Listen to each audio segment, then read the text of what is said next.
वाहिगुरू जी का खालसा वाहिगुरू जी की फतेह। गुरबाणी विचार दे चो असी 12 माह के महीनों की विचार कर रहे हैं। ਉਹਦੇ ਵਿੱਚ पिछले महीने जो असी विचार की सी अस्सू के महीने की, उस तो अगे जड़ा लड़ीवार जड़ा शब्द है वो है कत्तक। 14 शब्दों का यह सैट है 12 माह के जो असी जानते असी शुरू तो गल की, क्योंकि लड़ीवार ही चल रहा है। 9वें शब्द या 9वां एक स्टैंजा, एक पूरी लड़ीवार जो चल रहा 12 माह का महाजराग के गुरु अर्जन पातशाह का उचारिया होया। कत्तक करम कमावणे दोष न कम जोग, परमेसर दे भुलिया व्यापन सभे रोग, वेमुख होए राम ते लगन जन्म विजोग, खिन मैं कौड़े होए गए जितड़े माया भोग, विच न कोई कर सकै किस थे रोवे रोज, कीता किछु न होवे लिखिया तुर संजोग, वड भागी मेरा परब मिले ता उतरे सब विजोग, नानक को प्रभ राख ले मेरे साहिब बंदी मौज, कत्तक होवे साध संग बिनसै सदै सोच।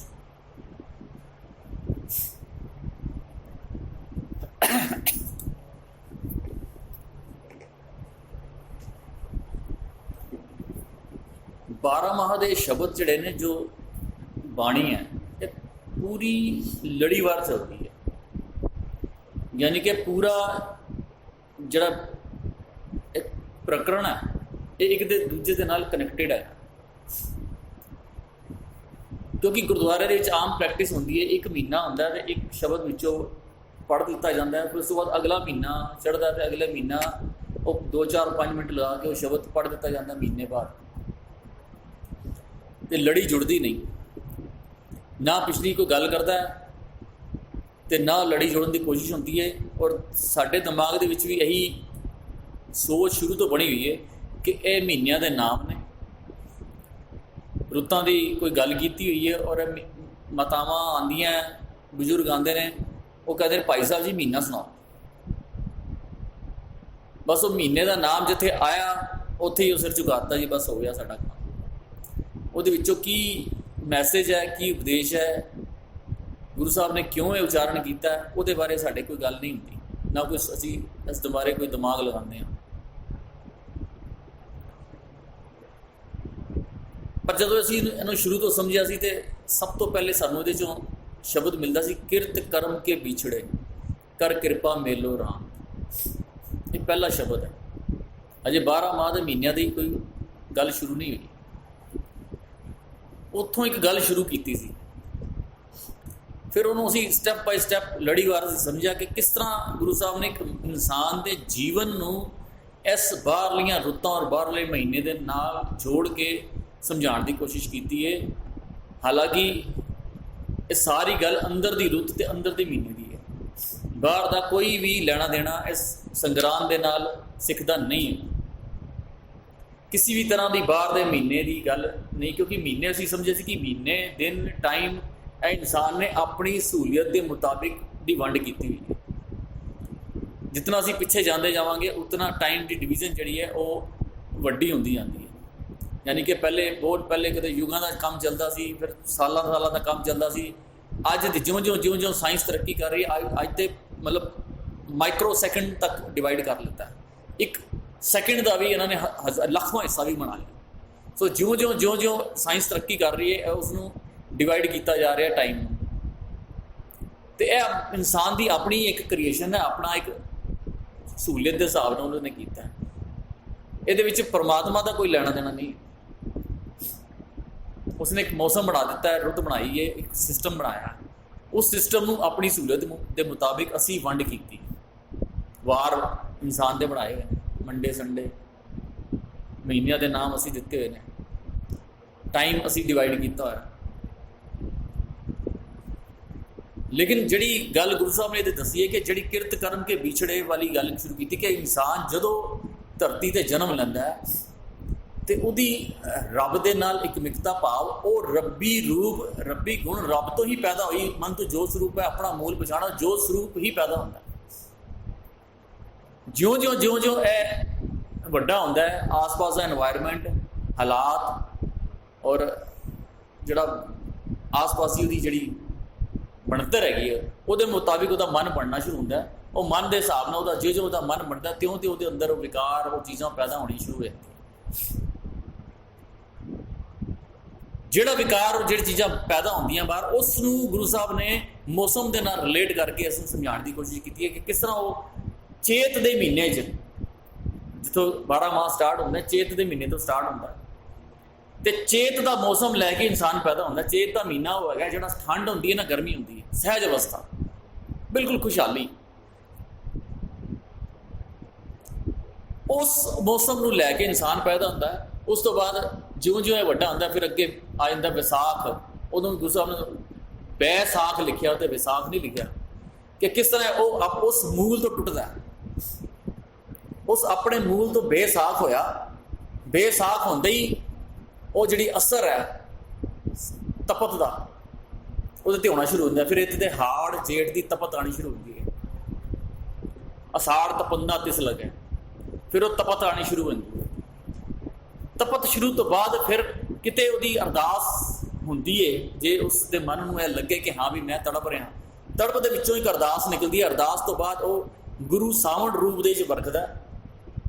सावण रूप के जो वरसदा तो वो धर्म की एक चाह पैदा तो होंगी है लेकिन चाह के नाल धर्म के नाल ही धर्म खड़ा हो जाता है। जो असीं कहते हैं कि दो भाव शुरू हो जाते हैं भादो ही भरम भुलाणी दो भाव। असीं भादो के मौसम समझिया जी कि गर्मी भी होंगी है तो बरसात का मौसम भी होंदा हुमस भी होंदी है तो तपत भी होंदी है। वो ज़्यादा दिक्कत करती है वो मौसम। असीं हुणे असीं हंडा के आए हैं पिछले 2-1 महीने पहले।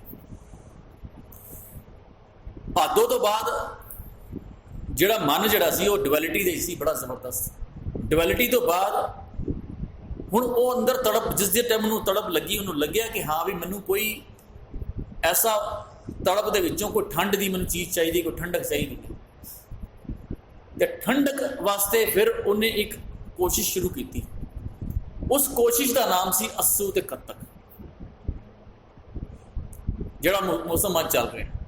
ठंड आई नहीं अजे सिर्फ एक ठंड की आण की तैयारी तो मनुख के उस तड़पते हिरदे नूं ठंडक मिले उस ठंडक नूं लियाण की एक तैयारी जिहड़ी है वो है अस्सू ते कत्तक का महीना। तो असी पिछले बार ये भी समझा कि गुरु साहब कहते हैं रुत सर्द अडंबरो अस्सू कतके हर प्यासियो। रुत सर्द सर्द की रुत आ जाए अंदर तड़पते मन नूं ठंडक मिल जाए। अस्सू कत्तके हर प्यासियो अस्सू और कत्तक का महीना उस ठंड के आमद की तैयारी है। हुण यह जिहड़ी लाइन है ना इस लाइन तो साडा संग्राम और पूरी इस जिहड़ी है विचारधारा बनी उस जान छुड़ जाती है। गुरु साहब कहते रुत सर्द अडंबरो। अडंबर होंदा है कोई एफर्ट कोई उपराला करना इहनूं अडंबर कहते। कहते ऐसा अडंबर ऐसा उपराला कर जिहदे नाल सर्दी की रुत आ जाए। अस्सू कतके हर प्यास जो है अस्सू और कत्तक का वो अस्सू और कत्तक का तू महीना मना रहा है यदा मतलब तू कोई जो एफर्ट कर रहा है समझो तेरे अंदर अस्सू और कत्तक चल रहा। बाहर का महीना कोई भी है भावें साड़ का चल रहा लेकिन जो इंसान उस सच वाल वधन की मेहनत कर रहा है समझो वो अंदर अस्सू और कत्तक का महीना चल रहा अंदर की महीने की गल चल रही है।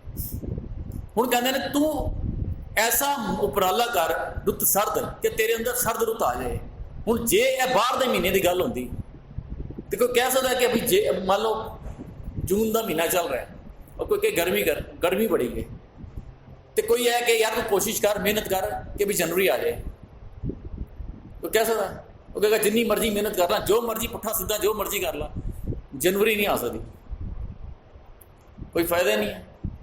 जो सिस्टम बनया। लेकिन अंदर की जी गल है ना, अंदर का महीना बदलिया जा सकता, अंदर की रुत बदली जा सकती है। अंदर का महीना जोड़ा है, अंदर की रुत वो किसी भी टाइम कोई भी बदली जा सकती है। वो तेरे एफर्ट्स ना बदली जाएगी, बाहर की रुत किसी भी एफर्ट के नाल नहीं बदली जाती। इत्थों पता चलता है कि यह सारा 12 माह जोड़ा है वो अंदर की गल चल रही है। रुत सर्द अडंबरो अस्सू कतके हर प्यास। जे तेरे अंदर प्यास जगी है ना, अस्सू कतके की प्यास के नाल तू वो रुत की सर्द लिया ही जा सकती है तेरे कोई एफर्ट के नाल।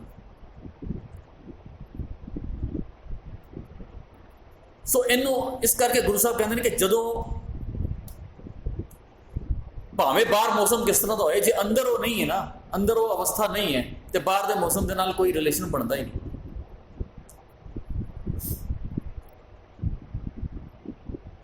जिन्हों कहते हैं कि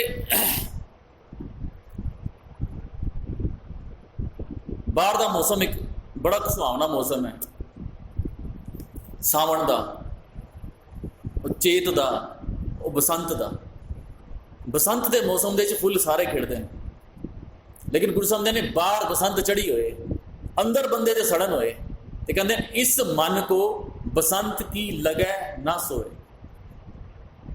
ये मन जलिया दूजे दोए। बाहर बसंत चढ़ी हुई है पर अंदर बसंत की कोई खबर ही नहीं, क्योंकि अंदरों सड़ता पाया। अंदर बाहर भावें जिन्नी मर्जी हरियाल बोले, खुशी है, खेड़ा है, फुल खिड़ते पे, सब कुछ होया, लेकिन इस मन को बसंत की लगे ना सो, उन्होंने कोई बसंत का मतलब ही नहीं है।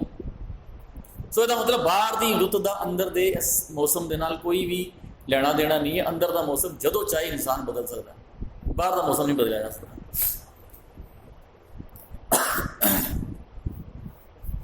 हुण जो पिछला महीना सी उहदे जिहड़ा एफर्ट सी उहदे कहंदे ने असुन प्रेम उमाहड़ा क्यों मिली है हर जाए।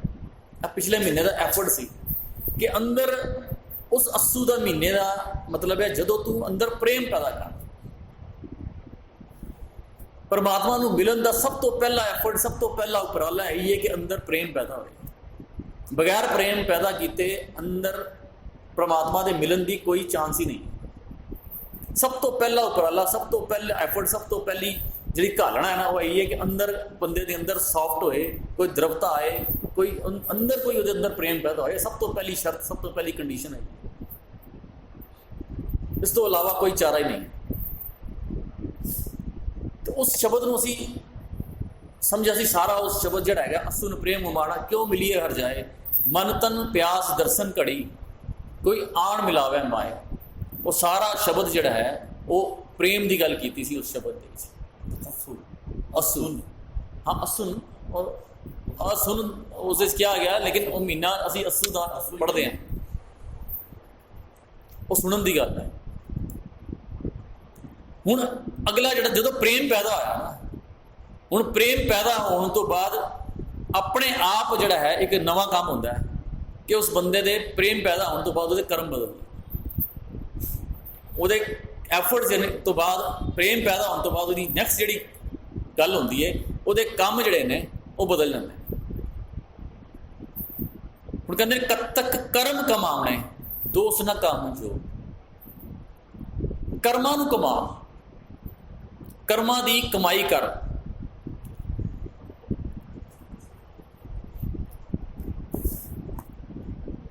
हुण कर्मां दी कमाई की है? एक तो होंदे ने कर्म, कर्म कर रहे हैं, इत्थे है कर्मां दी कमाई, कर्म कमावणे। कमावना की होंदा? कर्म कमाने इस तरह है जिस तरह किसी मुंडे के घर कोई किसी बच्चे का रिश्ता आए ना, पुछना तो कहने की काम करता है, कहते ये बिजनेस है, फैक्ट्री है, दुकान है, ऑफिस है। तो कहते अच्छा जी की किस तरह का काम है? कहते सवेरे चला जाता है 8 साढ़े 8 बजे निकल जाता है, घट्टो घट्ट 12 घंटे उत्थे ड्यूटी है, राती 8 बजे तो पहले घर नहीं आता, 8-9 बजे तो पहले घर नहीं आता, और पूरा महीना कोई छुट्टी भी नहीं करता। कभी छुट्टी कर ले संडे, नहीं तो छुट्टी भी नहीं करता, पूरा महीना है जाता है। और बाहर घट्टो घट्ट 10-12 घंटे की ड्यूटी है दुकान के ऑफिस के बिजनेस लगा के आते।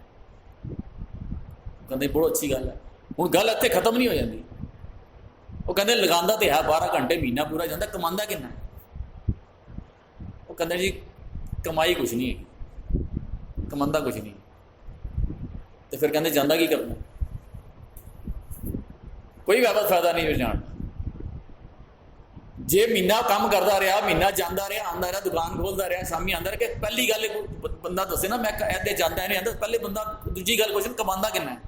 तो जे के कमांदा कुछ नहीं है तो फिर गया कुछ नहीं फायदा। तो जिन्ने धार्मिक काम ने साडी एफर्ट्स बने ने, जे साडे कोल पुछे पिछले 10 साल 20 साल 50 साल हो गए ने गुरुद्वारे आंदे हाँ, कमाया की है? तो साडे कोल की है दसन असीं किन्ना कमाया? जे कुछ कहिए कुछ नहीं कमाया तो फिर साडी हालत होई है। जाते रहे महीना पूरा, साल जाते रहे, दुकान भी खोलते रहे, 12 घंटे भी लाते रहे, कमाई कुछ नहीं। आई हालत साडी है। नितनेम रोज़ कर रहे हैं, पिछले 15 सालों तो कर रहे हैं, 20 सालों तो कर रहे हैं, सुखमनी साहब की लड़ियाँ चला रहे हैं, अखंड पाठ कर रहे हैं, कीर्तन करा रहे हैं, समागम करा रहे हैं, रहन सवाइयाँ करा रहे हैं, लंगर लगा रहे हैं, बड़ा कुछ कर रहे हैं। कमाया की है? कहते वो कुछ नहीं है।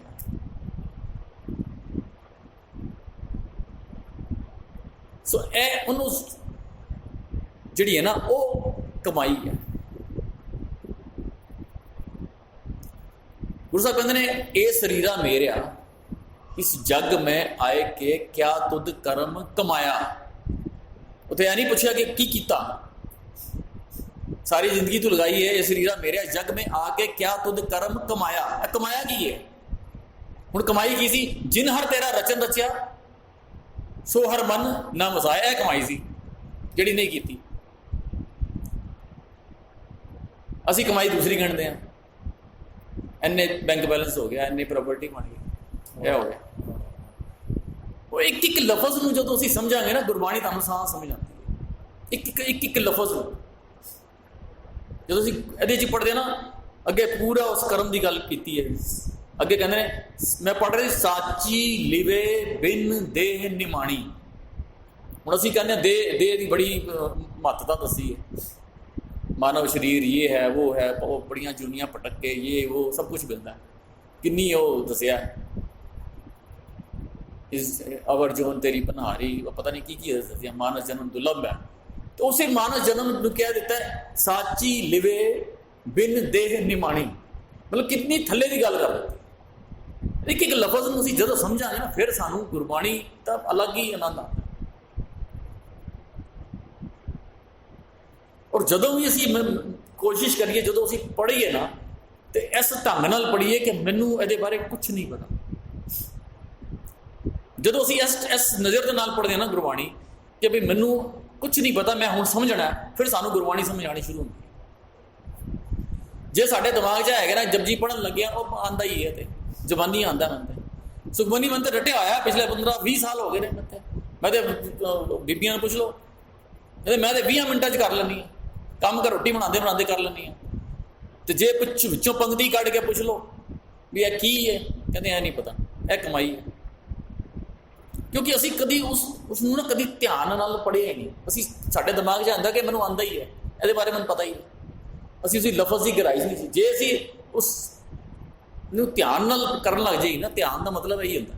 ध्यान का मतलब अखां बंद करके कॉर्नर हो के अंदर ध्यान होना नहीं है। ध्यान का मतलब है कि कोई भी काम कर रहे हो साडा पूरा ध्यान हो।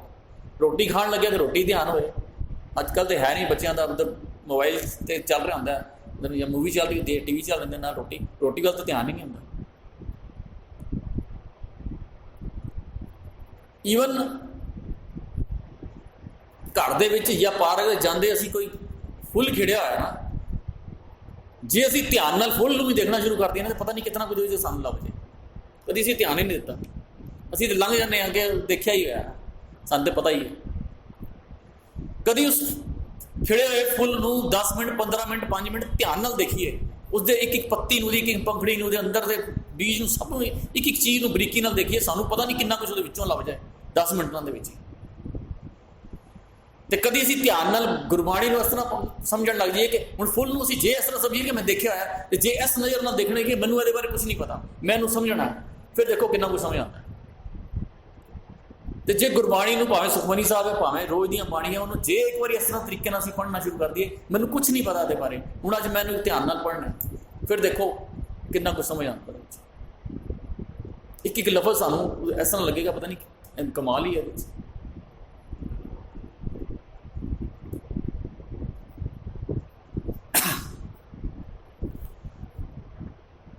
कत्तक कर्म कमावने, यह कमाई कत्तक जिहड़े महीना तां है जे तू कर्मां दी कमाई शुरू की तां समझो तेरे उस रुत सरद दी आण दी तेरी एक एफर्ट स्टार्ट हो गई कमाई। दोष न काहूं जोग, और दोष जिहड़ा है लाउणा छड्ड दे। आम तौर पर साडे विच हुंदा ही है, कमाई अपनी हुंदी नहीं और असी दोस्त पहले दूजे ते लाने, गवांढियां ते लाता है, रिश्तेदारों ते लाता है, उहदे ते लगाता, उहदे ते लगाता, किसी ना किसी जो साडे सामने। तो जे उस तो अगे वधे तो फिर रब ते दोष लाता, रब ने मेरे नाल पता नहीं की कीता है, सारा दोष रब ते बड़ दिंदे। जिहड़ा दुख आया मैनूं रब ने पता नहीं क्यों दुखी किया है। और पूरी गुरबाणी पढ़ ली है, पूरी गुरबाणी दे विच किते भी यह नहीं लिखिया कि रब दुख दिंदा। सुखदाता लिखा है, ईवन इच्छा पूरक सर्व सुखदाता, सारे सुखों को देने वाला लिखा है, कितने भी दुखदाता नहीं लिखा। यह साड़ी अपनी मनोत हैगी है कि असीं कहते हैं कि दुख मैनूं रब ने दिता, और पूरी पूरी रिस्पोंसिबिलिटी असीं अपने ते लैनी शुरू करते हैं। जो फिर साड़ी कमाई शुरू होती है। फिर तुहानूं गुरबाणी का देखो, असीं हुणे जिस तरह गल कीती ना, असीं पढ़ जाते हैं। हुण जदों गुरबाणी दे आ गया ना, सानू कोई हुण असीं कहने जपजी साहब असीं बड़ा पढ़िया याद है, तो जे सानू कोई यह पूछ ले गुर ईसर गुर गोरख ब्रह्मा गुर पार्वती माई, जेहो जाना आखा नाई, कहना कतन ना जाई, गुरा एक दे बुझाई। गुरु नानक साहब की बाणी है, जे होए ना गुरु अर्जन पातशाह की बाणी, वो गुरु लफज आए है, तो असीं कह देना गुरु साहब ने गुरु लफज किया है, ये गुरु रामदास पातशाह वास्ते किया होना। जे गुरु रामदास पातशाह की बाणी तो वह कहे जी ये गुरु अमरदास वास्ते किया होना। जो गुरु अमरदास जी गुरु अंगद पातशाह, क्योंकि वो उस टाइम गुरु साहब के, इतने गुरु नानक साहब की बाणी, गुरु नानक साहब कहते हैं गुरा एक दे बुझाई। उन्होंने की जवाब होएगा, जो साढ़े कोई पूछ ले तो सानू पता नहीं होंदा कि गुरु साहब गुरु नानक साहब है कह रहे हैं गुरु मैनू एक बुझा दे, वो कितों लियावांगे? फिर साढ़े को कोई जवाब, हम असीं कह दें कि सानू सब पता है, गुरु जपजी साहब सानू आंदा ही है। जे वो सानू कोई क्वेश्चन पूछ ले तो सानू असीं कहने यार नहीं पता। हम पिछले जे एक बार क्वेश्चन भी आया कि आम तौर पर असीं कहते हैं कि दो बंदे नहीं भुलते दुनिया के विच, भुलण अंदर सब को, अभुल गुरु करतार। दो बंदे नहीं भुलते, एक गुरु ते करतार। यह आम एक जिहड़ी इहदे अर्थ कीते होंदे, पर यह पंक्ति जिहड़ी है गुरु नानक साहब की है, भुलण अंदर सब को, अभुल गुरु करतार। दो बंदे गुरु नानक साहब जगह रह कह रहे हैं, तो जो उस टाइम गुरता गुद्दी दे सी, जो उन्होंने मतलब की है सी कि दो बंदे नहीं भुलते, एक रब ते एक मैं, क्या उन्होंने मतलब सी। हुण जो सब असीं गुरु नानक साहब तो जो गुरु समझांगे, फिर सानू सारे आंसर मिलने शुरू होंगे कि गुरु नानक साहब किन्नों गुरु कहते हैं। गुरा एक दे बुझाई का की मतलब है, जिन्होंने कहते हैं शब्द गुरु सुरत तिंचे। तो यह बड़े बड़े बरीक बरीक नुकते है गुरबाणी के, सानू जो ज्यों ज्यों असीं पढ़ते हैं सानू पता चलता है। और यह कर्म कमाने जो शुरू करता है, उस तो बाद दोष ना काम, जो किसी को दोष देने की लोड़ नहीं, कर्मी आपो अपने के नेड़े के दूर वाली गल है। दद्दा दोष ना दो किसे, दोष कर्म अपने। असीं कुछ टाइम पहले असीं मत्थे दे लेख दा सी चैप्टर समझिया सी, ते कपड़ रू सुहावना छड़ दुनिया अंदर जाना, मंदा चंगा अपना आपे ही कीता पाउं।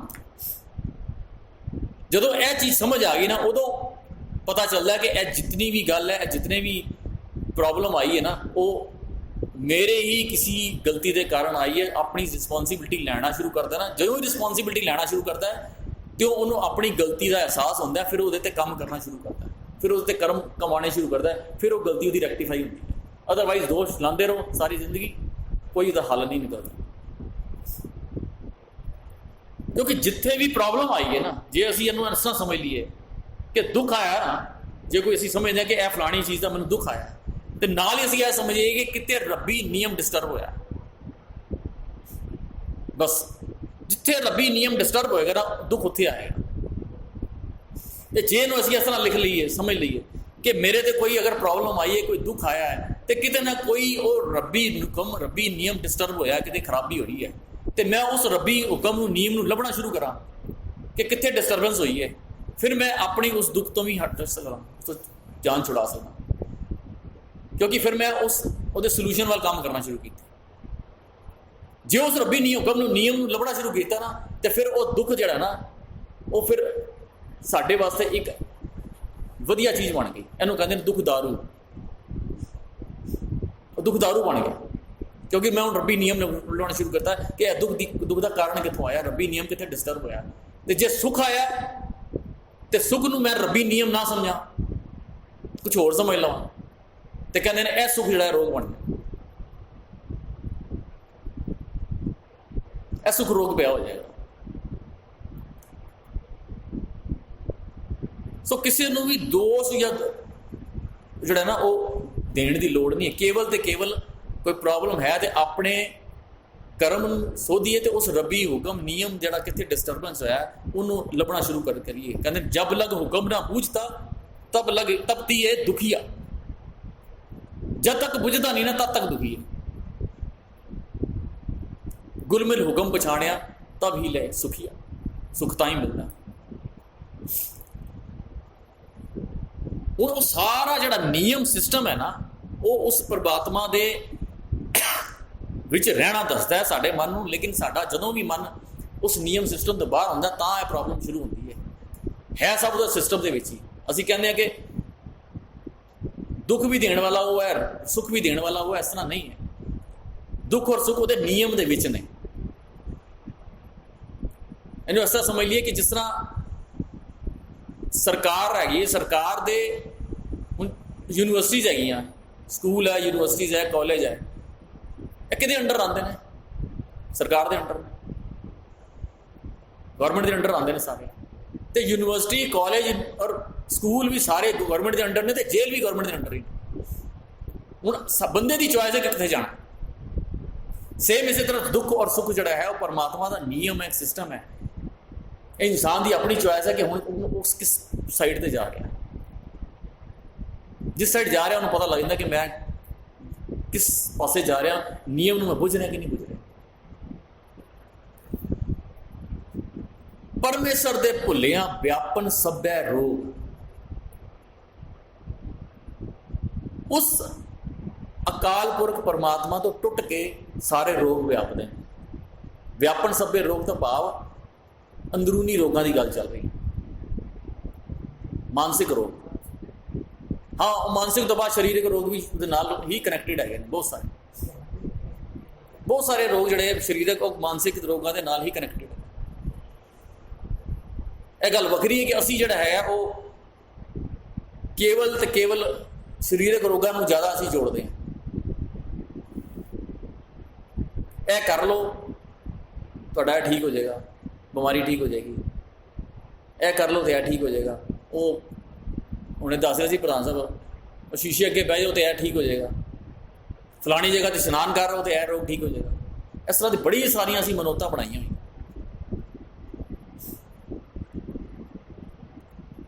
पर जितने भी है रोग, शरीरक रोग ने, शरीरक रोग के जोड़े डॉक्टर ने ना, डॉक्टरी जी है ना 5-7 साल 10 साल की बाद तो ना डॉक्टरी करने तो बाद, और कोई भी बंदा इन्हू ठीक कर सकता, एक्सपर्ट हो जाते हैं सारे। बहुत सारी शरीरक बीमारियां जड़ियाँ ना वो 5-7-10 साल की प्रैक्टिस के बाद ना इंसान जो है इस काबुल हो जाता कि ठीक कर सके। पर 10 साल छड़ 50 साल की प्रैक्टिस तो बाद भी कोई दुनिया का डॉक्टर कोई इहो जिहा होए जिहड़ा यह टीका बना दे कि यह टीका लगाने तो बाद बंदे बेकार नहीं बना दे, कोई इहो जिहा टीका, कोई वैक्सीनेशन दे दे, नहीं बनी। ये वैक्सीनेशन केवल तो केवल गुरु के कोल है, और असी कितना सी मतलब ਥੱਲੇ ਪੱਧਰ ਤੇ ਲੈ ਆਉਂਦੇ ਹਾਂ, ਉਹਨਾਂ 5-7 ਸਾਲ ਦੀ ਪ੍ਰੈਕਟਿਸ ਦੇ ਡਾਕਟਰਾਂ ਦੇ ਨਾਲ ਅਸੀਂ ਗੁਰੂ ਸਾਹਿਬ ਨੂੰ ਮਿਲਾ ਦਿੰਦੇ ਹਾਂ, ਉਸ ਗੁਰੂ ਨੂੰ ਮਿਲਾ ਦਿੰਦੇ ਹਾਂ ਕਿ ਫਲਾਣੀ ਜਗ੍ਹਾ ਜਾਣ ਤੋਂ ਬਾਅਦ ਇਹ ਠੀਕ ਹੋ ਜਾਏਗਾ, ਇਹ ਠੀਕ ਹੋ ਜਾਏਗਾ, ਇੱਥੇ ਮੱਥਾ ਟੇਕੋਇਆ ਹੋ ਜਾਏਗਾ, ਇਹ ਇੱਥੇ ਨਾ ਹੋ ਗਿਆ, ਠੀਕ ਹੋ ਜਾਏਗਾ।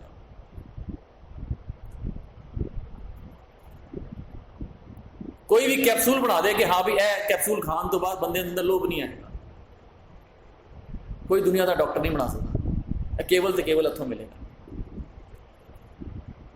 ਤੇ ਵਿਆਪਨ ਸਭੇ ਰੋਗ ਦੀ ਗੱਲ ਕਰ ਰਹੇ, ਬੜੀ ਵੱਡੀ ਬਿਮਾਰੀਆਂ ਠੀਕ ਕਰਨ ਵਾਲੇ ਗੁਰਬਾਣੀ ਹੈ, ਇਹ ਸੱਚ ਦਾ ਗਿਆਨ, ਬੜੀ ਵੱਡੀਆਂ ਵੱਡੀਆਂ ਬਿਮਾਰੀਆਂ ਠੀਕ ਕਰਨ ਵਾਲੇ, ਛੋਟੀਆਂ ਛੋਟੀਆਂ ਬਿਮਾਰੀਆਂ ਦੀ ਗੱਲ ਨਹੀਂ ਚੱਲ ਰਹੀ।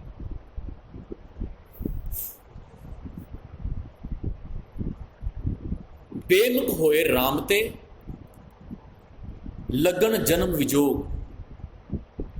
ਬੇਮੁਖ ਹੋਏ ਰਾਮ ਤੇ, ਜੇ ਰਾਮ ਉਤਨੀ ਲਾਈਨ ਦੇ ਨਾਲ ਹੀ ਕਨੈਕਟਡ ਹੈ, ਜੇ ਰਾਮ ਤੋਂ ਪਰਮਾਤਮਾ ਤੋਂ ਉਸ ਤੋਂ ਬੇਮੁਖ ਹੋ ਗਿਆ, ਲੱਗਣ ਜਨਮ ਵਿਜੋਗ, ਕਈ ਜਨਮ ਵਿਜੋਗ। ਜਨਮ ਵਿਜੋਗ ਦਾ ਭਾਵ ਉਹ ਮਰ ਕੇ ਜਨਮ ਦੀ ਗੱਲ ਨਹੀਂ ਚੱਲ ਰਹੀ, ਪੂਰਾ ਸ਼ਬਦ ਉੱਤੋਂ ਦੀ ਲੈ ਕੇ ਅਸੀਂ 12 ਮਾਹ ਤੋਂ ਸ਼ੁਰੂ ਕਰਾਂਗੇ ਤੇ ਪ੍ਰੈਜ਼ੈਂਟ ਦੀ ਗੱਲ ਚੱਲ ਰਹੀ, ਕਿਰਤ ਕਰਮ ਕੇ ਵਿਛੜੇ ਤੋਂ ਸ਼ੁਰੂ ਕਰਦੇ, ਪ੍ਰੈਜ਼ੈਂਟ ਦੀ ਗੱਲ ਚੱਲ ਰਹੀ ਹੈ। ਇਹਨੂੰ ਵਿੱਚ ਇੱਕਦਮ ਅਸੀਂ ਜੇ ਪਿੱਛੇ ਲੈ ਜਾਵਾਂਗੇ ਨਾ ਪਿਛਲੇ ਜਨਮਾਂ ਤੋਂ, ਤੇ ਫਿਰ ਅਸੀਂ ਸਾਡੀ ਗਲਤੀ ਹੈ। ਇਸੇ ਜਨਮ ਦੇ ਵਿੱਚ ਹੀ, ਇਸੇ ਦੁਨੀਆ ਦੇ ਵਿੱਚ ਰਹਿੰਦੇ ਹੋਏ ਕਈ ਜਨਮਾਂ ਤੋਂ ਨਿਕਲ ਕੇ ਇਨਸਾਨ ਜਿਹੜਾ ਹੈ ਉਹ ਉਸ ਜੋਨੀਆਂ ਭੁਗਤਦਾ ਹੈ, ਪਤਾ ਨਹੀਂ ਕਿੰਨੀ ਵਾਰੀ ਖੋਤਾ ਕੁੱਤਾ ਗਧਾ ਬਣ ਜਾਂਦਾ। ਲੰਬਾ ਪੀਰੀਅਡ, ਲੰਬਾ ਲੰਬਾ ਪੀਰੀਅਡ ਵੀ ਕਹਿ ਸਕਦੇ। ਲੰਬਾ ਪੀਰੀਅਡ ਦਾ ਮਤਲਬ ਇਹ ਹੈ ਕਿ ਉਸ ਸੱਚ ਤੋਂ ਹਟ ਕੇ ਕਿਤੇ ਹੋਰ ਜਾਏਗਾ, ਫਿਰ ਕਿਤੇ ਹੋਰ ਜਾਏਗਾ, ਫਿਰ ਕਿਤੇ ਹੋਰ ਜਾਏਗਾ। ਖਿੰਨ ਮੈਂ ਕੋੜੇ ਹੋਏ ਗਏ ਜਿੱਤੜੇ ਮਾਇਆ ਭੋਗ। ਜਿੰਨੇ ਵੀ ਮਾਇਆ ਦੇ ਭੋਗ ਸੀ, ਮਾਇਆ ਕੋਈ ਇੱਕ ਚੀਜ਼ ਦਾ ਨਾਂ ਨਹੀਂ ਹੈ, ਮਾਇਆ ਬਹੁਤ ਵੱਡਾ ਚੈਪਟਰ ਹੈ, ਜਿੱਤ ਹਰ ਵਿਸਰੇ ਵਾਲੀ ਗੱਲ ਹੈ, ਬਹੁਤ ਵੱਡਾ ਵਾਸਟ ਸਬਜੈਕਟ ਹੈ ਮਾਇਆ ਦਾ। ਜਿਤਨੇ ਮਾਇਆ ਭੋਗ ਨੇ ਖਿੰਨ ਮੈਂ ਕੋੜੇ ਹੋਏ ਗਏ। ਖਿੰਨ ਮੈਂ ਕੋੜੇ ਉਹਦਾ ਮਤਲਬ ਹੈਗਾ ਕਿ ਜਦੋਂ ਉਹਦਾ ਰਿਜ਼ਲਟ ਆਉਂਦਾ, ਕਿਉਂਕਿ ਬੀਜ ਹੈ ਨਾ, ਜਦੋਂ ਅਸੀਂ ਕਰਮ ਕਰ ਰਿਹਾ ਹੁੰਦਾ ਇਨਸਾਨ, ਜਦੋਂ ਕਰਮ ਦੀ ਗੱਲ ਕੀਤੀ ਨਾ, ਕਰਮ ਕਰ ਰਿਹਾ ਹੁੰਦਾ, ਕਰਮ ਦੇ ਬਾਅਦ ਉਸੇ ਟਾਈਮ ਉਹਨੂੰ ਰਿਜ਼ਲਟ ਨਹੀਂ, ਕਈ ਵਾਰੀ ਨਜ਼ਰ ਨਹੀਂ ਆਉਂਦਾ। ਕਿੱਕਰ ਦਾ ਬੀਜ ਹੈ ਨਾ, ਕਿੱਕਰ ਨੂੰ ਕਿੰਨੇ ਕੰਡੇ ਲੱਗਦੇ, ਪਰ ਬੀਜ ਦੇ ਵਿੱਚ ਕੰਡਾ ਨਹੀਂ ਹੁੰਦਾ, ਬਿਲਕੁਲ ਪਲੇਨ ਔਰ ਸੌਫਟ ਔਰ ਮੁਲਾਇਮ ਬੀਜ ਹੁੰਦਾ, ਕੋਈ ਕੰਡਾ ਨਹੀਂ ਹੁੰਦਾ ਉਹਦੇ ਵਿੱਚ। ਕੰਡਾ ਉਗਦੇ ਤਾਂ ਜਦੋਂ ਪੂਰਾ ਬੀਜ ਤਿਆਰ ਹੋ ਕੇ ਪੇੜ ਬਣ ਜਾਂਦਾ। ਜਦੋਂ ਵੀ ਇਨਸਾਨ ਉਹ ਮਾੜੇ ਕਰਮ ਕਰ ਰਿਹਾ ਹੁੰਦਾ, ਉਸ ਕਰਮ ਦੇ ਵਿੱਚ ਉਹਨੂੰ ਪੂਰਾ ਮਜ਼ਾ ਆ ਰਿਹਾ ਹੁੰਦਾ, ਪੂਰਾ ਉਹਨੂੰ ਧਿਆਨ ਹੁੰਦਾ ਹੈ, ਪੂਰਾ ਉਹਦਾ ਸ਼ੌਂਕ, ਪੂਰਾ ਉਹਦਾ ਸਭ ਮਤਲਬ ਹੁੰਦਾ ਹੈ। ਅਗਰ ਕੋਈ ਕਿਸੇ ਠੱਗੀ ਕਰ ਰਿਹਾ, ਉਸ ਟਾਈਮ ਉਹਦੀ ਪੂਰੀ ਉਹਦੀ ਮਤਲਬ ਇੱਕ ਆਨੰਦ ਆ ਰਿਹਾ ਹੁੰਦਾ, ਇੱਕ ਖੁਸ਼ੀ ਮਿਲ ਰਹੀ ਹੁੰਦੀ ਹੈ ਕਿ ਆ ਰਿਹਾ ਕੁਛ। ਲੇਕਿਨ ਜਦੋਂ ਉਹਦਾ ਰਿਜ਼ਲਟ ਆਉਂਦਾ ਹੈ, ਉਹਦਾ ਰਿਜ਼ਲਟ ਆਉਂਦਾ ਥੋੜਾ ਲੇਟ। ਕੁਛ ਤਾਂ ਇਮੀਡੀਏਟ ਰਿਜ਼ਲਟ ਆ ਜਾਂਦੇ ਨੇ ਜਿਹੜੇ ਕਿ ਸਾਨੂੰ ਪਤਾ ਹੀ ਨਹੀਂ ਚੱਲਦੇ। ਜੋ ਅੰਦਰ ਸਾਡੇ ਮਨ ਦੀ ਉਹ ਚੇਂਜਿਸ ਆਉਂਦੀਆਂ ਉਹ ਇਮੀਡੀਏਟ ਆ ਜਾਂਦੀਆਂ, ਲੇਕਿਨ ਫਿਜ਼ੀਕਲੀ ਜਿਹੜੀ ਚੇਂਜਿਸ ਉਹ ਕਈ ਵਾਰੀ ਆਉਂਦੇ ਟਾਈਮ ਲੱਗਦਾ, ਉਹਦੇ 'ਚ ਪਤਾ ਨਹੀਂ ਲੱਗਦਾ। ਤਾਂ ਜਿਤਨੇ ਮਾਇਆ ਭੋਗ ਨੇ ਨਾ, ਉਸ ਟਾਈਮ ਇਮੀਡੀਏਟ ਕੋੜੇ ਹੋ ਜਾਂਦੇ ਨੇ, ਜਿਸ ਟਾਈਮ ਉਹਦਾ ਰਿਜ਼ਲਟ ਆਉਣੇ ਸ਼ੁਰੂ ਹੁੰਦੇ, ਜਦੋਂ ਕੰਡੇ। ਹੁਣ ਇਹ ਗੱਲ ਵੱਖਰੀ ਹੈ ਕਿ ਬੰਦਾ ਸੋਚਦਾ ਇਹ ਹੈ ਕਿ ਮੈਂ ਬੀਜੇ ਬਿਖ ਮੰਗੇ ਅੰਮ੍ਰਿਤ, ਵੇਖੋ ਇਹ ਨਹੀਂ ਆ। ਉਹ ਕਿੱਕਰ ਜਦੋਂ ਉਗਦਾ ਤਾਂ ਉਹਨੂੰ ਲੱਗਦਾ ਹੈ। ਹੁਣ ਫਰੀਦ ਸਾਹਿਬ ਕਹਿੰਦੇ ਫਰੀਦਾਂ ਲੋੜਾ ਦਾਗ ਬਜੋਰੀਆ ਕਿੱਕਰ ਬੀਜੇ ਜੱਟ। ਕਿੱਕਰ ਦਾ ਬੀਜ ਬੀਜਣ ਵੇਲੇ ਬੜਾ ਮੁਲਾਇਮ ਹੈ, ਬੜਾ ਸੌਫਟ ਹੈ, ਬੜਾ, ਲੇਕਿਨ ਜਦੋਂ ਰਿਜ਼ਲਟ ਹੈ ਤਾਂ ਕੰਡੇ ਨੇ।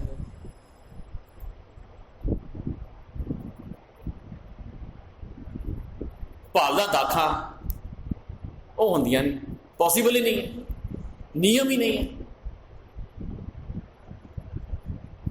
ਇਹ ਤੇ ਇੱਕ ਅਨਪੜ੍ਹ ਬੰਦੇ ਨੂੰ ਵੀ ਪਤਾ, ਅਨਪੜ੍ਹ ਕਿਸਾਨ ਨੂੰ ਵੀ ਪਤਾ ਨਾ, ਜੇ ਉਹਨੂੰ ਕਹੇ ਕਿ ਹਾਂ ਵੀ ਉਹਨੇ ਖੇਤਾਂ ਦੇ ਝੋਨਾ ਬੀਜਦਾ ਹੋਏ, ਤੇ ਜੇ ਉਹਨੂੰ ਇਹ ਕਹੇ ਕਿ ਇੱਥੇ ਸੁਖਮਨੀ ਦਾ ਪਾਠ ਕਰ, ਸਰੋਵਰ 'ਚੋਂ ਪਾਣੀ ਲਿਆ ਕੇ ਪਾ, ਇੱਥੇ ਦੁੱਖ ਭੰਜਨੀ ਕਰ, ਇੱਥੇ ਜਪਜੀ ਕਰ, ਬਦਾਮ ਹੋ ਜਾਣਗੇ, ਉਹ ਵੀ ਕਹੇਗਾ ਕਿਉਂ ਪਾਗਲ ਬਣਾ ਰਿਹਾ। ਚਾਵਲ ਬੀਜੇ ਨੇ, ਮੈਂ ਕੋਈ ਹੋਰ ਬੀਜਿਆ, ਬਦਾਮ ਕਿੱਥੋਂ ਹੋ ਜਾਣਗੇ, ਉਹਨੂੰ ਵੀ ਇਸ ਗੱਲ ਦਾ ਪਤਾ। ਲੇਕਿਨ ਇਹ ਧਰਮ ਦੀ ਗੱਲ ਤਾਂ ਸਾਨੂੰ ਨਹੀਂ ਪਤਾ। ਧਰਮ ਦੀ ਗੱਲ ਅਸੀਂ ਸਮਝਦੇ ਹਾਂ ਕਿ ਬੀਜਾਂਗੇ ਕੁਛ, ਨਿਕਲੇਗਾ ਕੁਛ। ਉਹਨੂੰ ਫਰੀਦ ਸਾਹਿਬ ਕਹਿੰਦੇ ਫਰੀਦਾਂ ਲੋੜੇ ਦਾਗ ਬਜੋਰੀਆ ਕਿੱਕਰ ਬੀਜੇ ਜੱਟ। ਕਹਿੰਦਾ ਲੋੜੇ ਪੱਟ, ਲੱਭਦਾ ਰੇਸ਼ਮ ਹੈ, ਬੁੰਦਾ ਹੁਣ ਹੈ। ਮਤਲਬ ਕਿੰਨਾ ਉਲਟਾ ਕੰਮ ਹੈ, ਗੱਲ ਵੱਖਰੀ ਹੈ। ਹੁਣ ਦੇਖੋ ਅਸੀਂ ਛੋਟੇ ਛੋਟੇ ਨੁਕਤੇ ਸਾਨੂੰ ਪਤਾ ਨੇ। ਕਿੱਕਰ ਦਾ ਪੇੜ ਹੁੰਦਾ ਤੇ ਜਿਹੜੇ ਦਾਖਾਂ ਉਹਦਾ ਵੀ ਪੇੜ ਹੈਗਾ। ਇੱਕ ਪੇੜ ਚੋਂ ਦੂਜੇ ਪੇੜ ਦਾ ਫਲ ਵੀ ਨਹੀਂ ਹੋ ਸਕਦਾ। ਤੇ ਅਸੀਂ ਕਹਾਣੀਆਂ ਕੀ ਬਣਾ ਦਿੱਤੀਆਂ, ਇੱਕ ਪੇੜ ਦੇ ਵਿੱਚੋਂ ਮਿਠਾਈਆਂ ਉੱਗ ਗਈਆਂ। ਗੁਰੂ ਸਾਹਿਬ ਨੇ ਕਿਹਾ ਪੇੜ ਦੇ ਚੜ੍ਹ ਜਾਓ, ਮਿਠਾਈਆਂ ਉੱਗਣਗੀਆਂ, ਸੰਗਤਾਂ ਚੜ੍ਹ ਗਈਆਂ, ਝਾੜਿਆ ਤੇ ਮਿਠਾਈਆਂ ਗਿੱਟ ਗਈਆਂ। ਇਹ ਕਹਾਣੀਆਂ ਵੀ ਸਾਡੇ ਬਣਾਤੀਆਂ ਗਈਆਂ। ਇੱਕ ਬੀਜ ਤੋਂ ਵੀ ਦੂਜਾ ਬੀਜ ਨਹੀਂ ਉੱਗਦਾ, ਤੇ ਕਹਾਣੀਆਂ ਸਾਨੂੰ ਇਹ ਸੁਣਾ ਦਿੱਤੀਆਂ ਕਿ ਉੱਤੇ ਚੜ੍ਹੋਗੇ ਮਿਠਾਈਆਂ ਡਿੱਗਣਗੀਆਂ। ਇਹ ਵੀ ਕਹਾਣੀਆਂ ਸਾਨੂੰ ਸੁਣਾ ਦਿੱਤੀਆਂ ਗਈਆਂ। ਵਿੱਚ ਨਾ ਕੋਈ ਕਰ ਸਕੇ ਕਿਸ ਥੈ ਰੋਵੇ ਰੋਜ਼। ਹੁਣ ਇਸ ਸਿਚੁਏਸ਼ਨ ਦੇ ਵਿੱਚ ਕੋਈ ਵੀ ਵਿਚੋਲਾ ਨਹੀਂ ਬਣ ਸਕਦਾ। ਜੇ ਕਹੀਏ ਕਿਸੇ ਨੂੰ, ਬਾਬਾ ਜੀ ਨੂੰ, ਸੰਤ ਜੀ ਨੂੰ, ਕਿਸੇ ਨੂੰ ਦਲਾਲ ਬਣਾ ਕੇ ਕਹੀਏ ਤੁਸੀਂ ਕਰਾ ਦਿਓ ਪਾਰ ਸਾਡਾ ਸਤਾਰਾ, ਕਹਿੰਦੇ ਕੋਈ ਚਾਰਾ ਹੀ ਨਹੀਂ ਇਹਦਾ, ਕੋਈ ਤਰੀਕਾ ਹੀ ਨਹੀਂ। ਜਿੱਥੇ ਤੇ ਅੱਗੇ ਮਰਜ਼ੀ ਜਾ ਕੇ ਰੋ ਲੈਣ, ਜੋ ਮਰਜ਼ੀ ਐਫਰਟਸ ਕਰ। ਇਹ ਗੁਰਬਾਣੀ ਦਾ ਬੜਾ ਵੱਡਾ ਇੱਕ ਮੈਸੇਜ ਹੈ ਕਿ ਗੁਰੂ ਸਾਹਿਬ ਨੇ ਡਾਇਰੈਕਟ ਗੱਲ ਕਰਾਈ ਹੈ, ਆਪਣੇ ਆਪ ਨੂੰ ਵਿੱਚੋਂ ਆਊਟ ਕਰਤਾ। ਬੜੀ ਵੱਡੀ ਗੱਲ ਹੈ। ਨਹੀਂ ਤੇ ਜਿਤਨੇ ਵੀ ਆਏ ਨੇ ਨਾ, ਸਾਰਿਆਂ ਨੇ ਇਹੀ ਕਿਹਾ। ਵੱਡੇ ਵੱਡੇ ਜਿਹੜੇ ਅਵਤਾਰ ਪੁਰਸ਼ ਵੀ ਜਿਹਨੂੰ ਕਹੇ ਨਾ, ਉਹ ਕਹਿੰਦੇ ਜੀ ਮੈਂ ਮਿਲਾਵਾਂਗਾ ਤੁਹਾਨੂੰ, ਮੈਂ ਰੱਬ ਦਾ ਪੁੱਤਰ ਹਾਂ, ਮੈਂ ਰੱਬ ਦਾ ਭੇਜਿਆ ਹੋਇਆ ਹਾਂ, ਮੈਂ ਮੈਸੇਂਜਰ ਹਾਂ, ਮੈਂ ਇਹ ਹਾਂ, ਮੈਂ ਉਹ ਹਾਂ। ਇੱਕੋ ਗੁਰਬਾਣੀ ਦੇ ਸਾਨੂੰ ਇਹ ਮੈਸੇਜ ਮਿਲਦਾ ਜਿਹਦੇ ਗੁਰੂ ਸਾਹਿਬ ਨੇ ਕਿਹਾ ਕਿ ਤੇਰੀ ਗੱਲ ਸਿੱਧੀ ਰੱਬ ਦੇ ਨਾਲ ਹੈ। ਮਨ ਤੂੰ ਜੋ ਸਰੂਪ ਹੈ, ਤੂੰ ਆਪ ਹੀ ਜੋ ਸਰੂਪ ਹੈ। ਉਹ ਕਿੰਨੀ ਵੱਡੀ ਗੱਲ ਹੈ। ਗੁਰੂ ਸਾਹਿਬ ਨੇ ਜਦੋਂ ਭਾਈ ਲਾਲੋ ਦੇ ਗਏ ਨੇ ਨਾ, ਹੁਣ ਉਹ ਭਾਈ ਲਾਲੋ ਨੂੰ ਸਿਰਫ ਇਹ ਨਹੀਂ ਕਿਹਾ ਕਿ ਤੇ ਬੜੀ ਚੰਗੀ ਕਮਾਈਆਂ ਨੇ ਤੁਹਾਡੀਆਂ, ਬੜੇ ਕਿਰਤ ਕਰਦੇ ਹੋ ਤੁਸੀਂ, ਬੜੀ ਧਰਮ ਦੀ ਕਿਰਤ ਹੈ, ਚਲੋ ਨਾਮ ਵੀ ਜਪਿਆ ਕਰੋ, ਚਲੋ ਤੁਸੀਂ ਕੁਝ ਹੋਰ ਵੀ ਕੰਮ ਕਰੋ। ਇਹ ਮਿੱਠੀਆਂ ਮਿੱਠੀਆਂ ਗੱਲਾਂ ਖਾਲੀ ਭਾਈ ਲਾਲੋ ਨਾਲ ਨਹੀਂ ਕੀਤੀਆਂ। ਮਲਕ ਭਾਗੋ ਆਇਆ ਨਾ, ਉਹਨੂੰ ਵੀ ਕਹਿ ਦਿੱਤਾ ਤੇਰੀ ਤੂੰ ਖੂਨ ਪੀ, ਡਾਇਰੈਕਟ ਕਹਿ ਦੇ, ਬਗੈਰ ਖੌਫ ਖਾਦੇ। ਸਾਡੇ ਪ੍ਰਚਾਰਕਾਂ ਵਾਂਗ ਨਹੀਂ ਕਿ ਸਿਰਫ ਇੱਕੋ ਪਾਸੇ ਦੀ ਗੱਲ ਕੀਤੀ ਹੈ। ਦੂਜਾ ਆ ਜਾਏ ਤੇ ਉਹਨਾਂ ਦੀ ਸਿਰਫ ਮਲਕ ਭਾਗੋ ਨਹੀਂ, ਬਾਬਰ ਨੂੰ ਵੀ ਜਾਬਰ ਕਹਿ ਦਿੱਤਾ। ਜੇ ਉੱਥੇ ਗੱਲ ਲੋੜ ਪਈ ਨਾ, ਉੱਥੇ ਵੀ ਬਾਬਰ ਨੂੰ ਵੀ ਜਾਬਰ ਕਹਿ ਦਿੱਤਾ। ਕੋਈ ਖੌਫ ਹੀ ਨਹੀਂ। ਇਹ ਸਾਡੇ ਚੱਜ ਨਹੀਂ ਹੈਗਾ। ਸਾਡੇ ਤਾਂ ਸਿਰਫ ਭਾਈ ਲਾਲੋ ਦੇ ਜਾ ਕੇ ਉੱਥੇ ਹੀ ਬਸ ਮਿੱਠੀਆਂ ਮਿੱਠੀਆਂ ਗੱਲਾਂ ਕਰਦੇ ਨੇ। ਕਿਸੇ ਦੀ ਹਿੰਮਤ ਨਹੀਂ ਹੈ ਕਿ ਮਲਕ ਭਾਗੋ ਨੂੰ ਜਾਂ ਜਾਬਰ ਨੂੰ ਜਾ ਕੇ ਕਹਿ ਸਕਦੇ ਕੁਛ।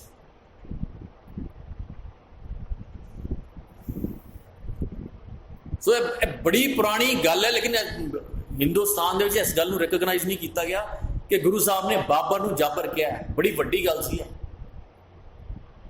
ਛੋਟੀ ਗੱਲ ਨਹੀਂ ਸੀ।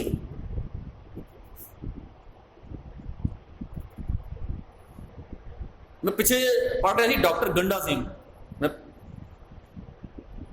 1857 ਦੇ ਵਿੱਚ ਜਿਹੜਾ ਪਹਿਲਾ ਗਦਰ ਹੋਇਆ, 1957 ਦੇ ਵਿੱਚ 100 ਸਾਲਾ ਮਨਾਇਆ ਗਿਆ ਉਹ ਗਦਰ ਦਾ।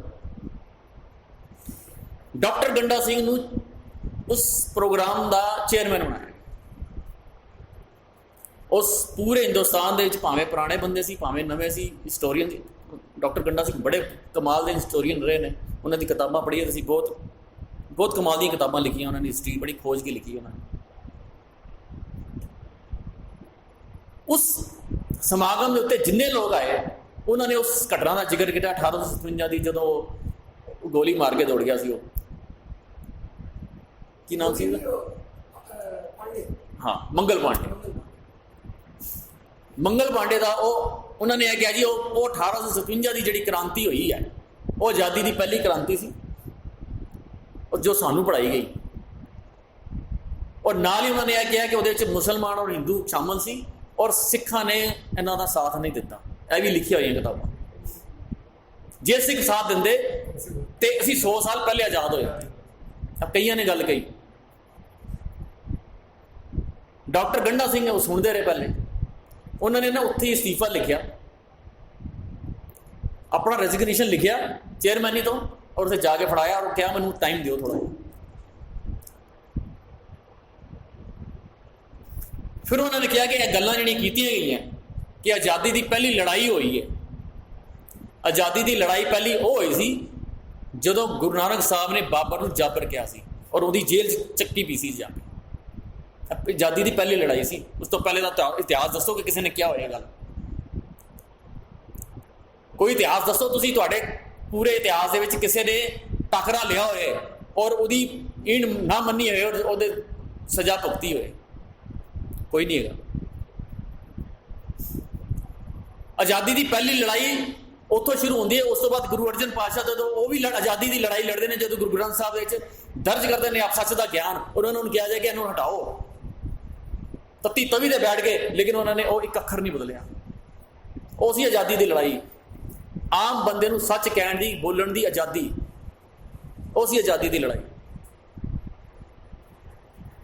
ਉਸ ਤੋਂ ਬਾਅਦ ਪੂਰਾ ਉਹਨਾਂ ਨੇ ਵੇਰਵਾ ਦਿੱਤਾ। ਕਹਿੰਦੇ ਗੁਰੂ ਤੇਗ ਬਹਾਦਰ ਸਾਹਿਬ ਜਦੋਂ ਇੱਥੇ ਚਾਂਦਨੀ ਚੌਕ ਜਦੋਂ ਆ ਕੇ ਸ਼ਹੀਦੀ ਦਿੰਦੇ ਨੇ, ਉਹ ਆਜ਼ਾਦੀ ਦੀ ਲੜਾਈ ਨਹੀਂ ਸੀ।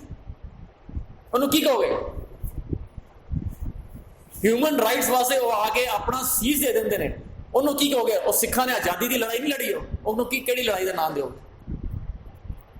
ਉਸ ਤੋਂ ਬਾਅਦ ਇੱਕ ਚੀਜ਼ ਦਾ ਉਹਨਾਂ ਨੇ ਜ਼ਿਕਰ ਕੀਤਾ, ਗੁਰੂ ਗੋਬਿੰਦ ਸਿੰਘ ਸਾਹਿਬ ਦੀਆਂ ਪੂਰੀਆਂ ਲੜਾਈਆਂ ਦਾ ਜ਼ਿਕਰ ਕੀਤਾ ਉਹਨਾਂ ਨੇ, ਕਿ ਕੋਈ ਵੀ ਲੜਾਈ ਉਹਨਾਂ ਦੀ ਕਿਸੇ ਜ਼ਮੀਨ ਦੇ ਟੁਕੜੇ ਵਾਸਤੇ, ਕਿਸੇ ਜਾਇਦਾਦ ਵਾਸਤੇ ਨਹੀਂ ਸੀ ਹੈਗੀ, ਕੇਵਲ ਤੇ ਕੇਵਲ ਆਜ਼ਾਦੀ ਦੀ ਲੜਾਈ ਲੜੀ ਉਹਨਾਂ ਨੇ। 14 ਲੜਾਈਆਂ ਲੜੀਆਂ, ਆਜ਼ਾਦੀ ਦੀ ਲੜਾਈਆਂ ਲੜੀਆਂ।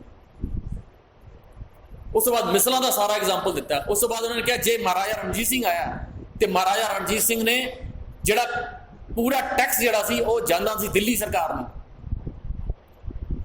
ਉਹ ਇੱਥੋਂ ਦੀ ਲੈ ਕੇ ਅਫਗਾਨਿਸਤਾਨ ਤੱਕ ਉਹਨੇ ਰਾਜ ਕੀਤਾ। ਉੱਥੋਂ ਦਾ ਸਾਰਾ ਟੈਕਸ, ਅਫਗਾਨਿਸਤਾਨ ਦਾ ਟੈਕਸ ਜਿਹੜਾ ਸੀ ਉਹ ਪੰਜਾਬ ਜਾਂਦਾ ਸੀ। ਉਹ ਆਜ਼ਾਦੀ ਦੀ ਲੜਾਈ ਨਹੀਂ ਸੀ। ਔਰ ਤੁਹਾਡੇ ਕੋਲ ਇਤਨਾ ਨਹੀਂ ਹੋਇਆ ਕਿ ਉਹ ਸਾਰਾ ਜਿਹੜਾ ਇਲਾਕਾ ਜਿਹੜਾ ਮਹਾਰਾਜਾ ਰਣਜੀਤ ਸਿੰਘ ਦਾ ਜਿੱਤਿਆ ਹੋਇਆ, ਕਿੱਥੋਂ ਦੀ ਪੰਜਾਬ ਤੋਂ ਲੈ ਕੇ ਅਫਗਾਨਿਸਤਾਨ ਦਾ ਇਲਾਕਾ, ਤੇ ਤੁਹਾਡੇ ਕੋਲ ਤਾਂ ਸਾਂਭੇ ਨਹੀਂ ਗਿਆ, ਤੁਸੀਂ ਪਾਕਿਸਤਾਨ ਉੱਥੇ ਜਾ ਕੇ ਦਿੱਤਾ। ਤੁਸੀਂ ਕੀ ਲੜਿਆ?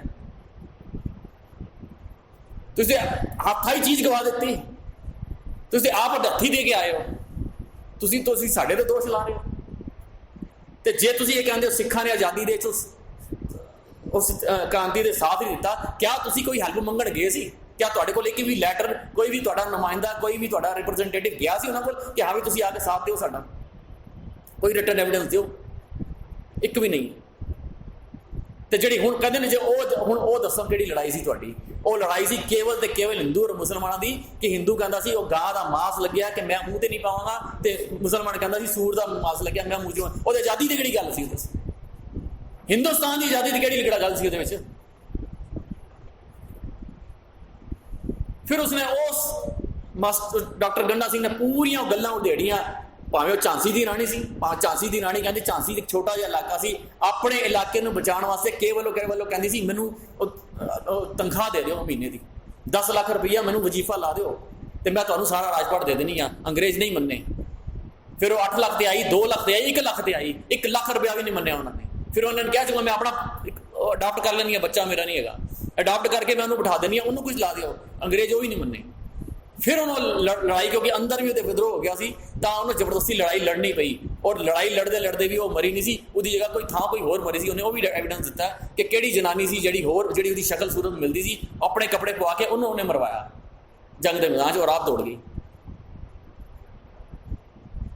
ਐਸੀ ਝਾਂਸੀ ਦੀ ਰਾਣੀ ਜਿਹੜੀ ਸਾਨੂੰ ਕਿਤਾਬਾਂ 'ਚ ਪੜ੍ਹਾਇਆ ਜਾਂਦਾ। ਔਰ ਇੱਕ ਚੀਜ਼ ਦਾ ਨਤਾਤਿਆ ਤੋਪੇ ਭਾਵੇਂ ਲੱਲੋ ਤੇ ਭਾਵੇਂ ਹੋਰ ਕਿੰਨੀਆਂ ਐਗਜ਼ਾਮਪਲ ਉਹਨਾਂ ਨੇ ਦਿੱਤੇ ਕਿ ਕਿਹੜੇ ਬੰਦੇ ਨੇ ਤੁਹਾਡੇ ਕਿਸ ਤਰ੍ਹਾਂ ਉਹਨਾਂ ਨੇ ਗੱਦਾਰੀਆਂ ਕੀਤੀਆਂ।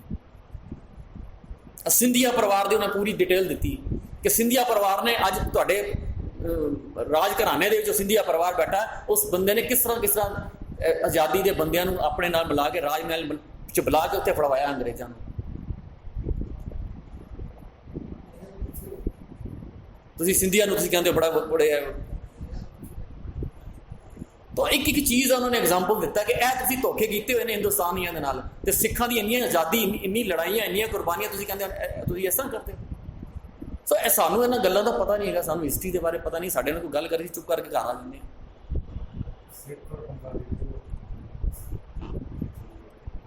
ਸੋ ਇਹ ਗੁਰੂ ਨਾਨਕ ਸਾਹਿਬ ਦੀ ਪਹਿਲੀ ਲੜਾਈ ਸੀ ਜਦੋਂ ਉਹਨਾਂ ਨੇ ਬਾਬਰ ਨੂੰ ਜਾਬਰ ਕਿਹਾ। ਤੇ ਇਹੀ ਗੱਲ ਗੁਰੂ ਸਾਹਿਬ ਨੇ ਕੀਤੀ ਕਿ ਕੇਵਲ ਤੇ ਕੇਵਲ ਪਰਮਾਤਮਾ ਦੇ ਨਾਲ ਡਾਇਰੈਕਟ ਮਿਲਣ ਹੈਗਾ, ਕੋਈ ਵਿੱਚ ਆਪਣਾ ਵਿੱਚ ਰੱਖਿਆ ਹੀ ਨਹੀਂ, ਕੁਝ ਵਿੱਚ ਨਾ ਕੋਈ ਕਰ ਸਕੇ। ਕਿਸ ਥੈ ਰੋਵੇ ਰੋਜ਼, कोई भी नहीं कर सकता, मैं भी नहीं करांगा, तू अपने डायरेक्ट गल कर, आपे ही गल कीता किचू ना होवे लिखिया तुर संजोग।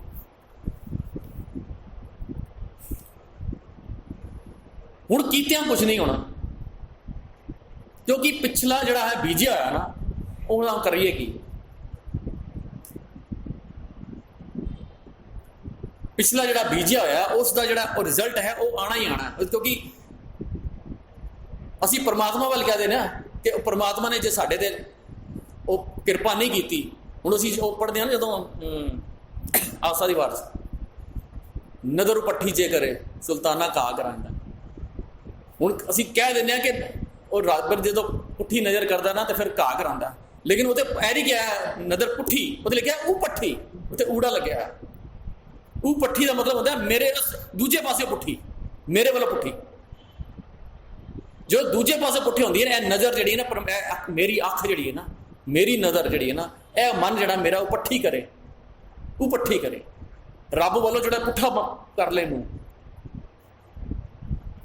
तां फिर यह हालत है होती है। मन जो सुल्तान है ना, मन सुल्तान घा करने वाले काम करता, फिर वो काम कर दिंदा जिहड़ा कि इंसानी पद्धर तो भी थले डिगण वाले।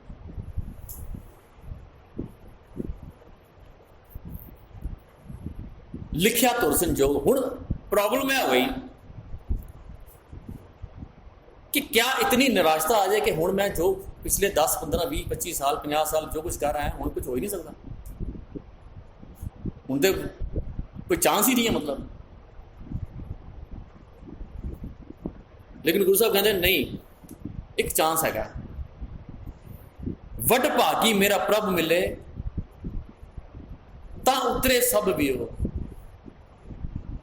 जे तू परमात्मा नूं मिल जाए, हुण जे तू अपनी सोच अपने कर्म कमाने वाली जिहड़ी गल है वो कर्मां नूं बदले, तां ऐ ठीक हो सकता है, अज भी ठीक हो सकता है। एक जगह उसको कहते हैं, जन्म जन्म की इस मन को मल लागी, काला हुआ स्या, काला हो गया। हुण अगे की है, खनली धोती। खनली धोती किहड़ी होंदी है?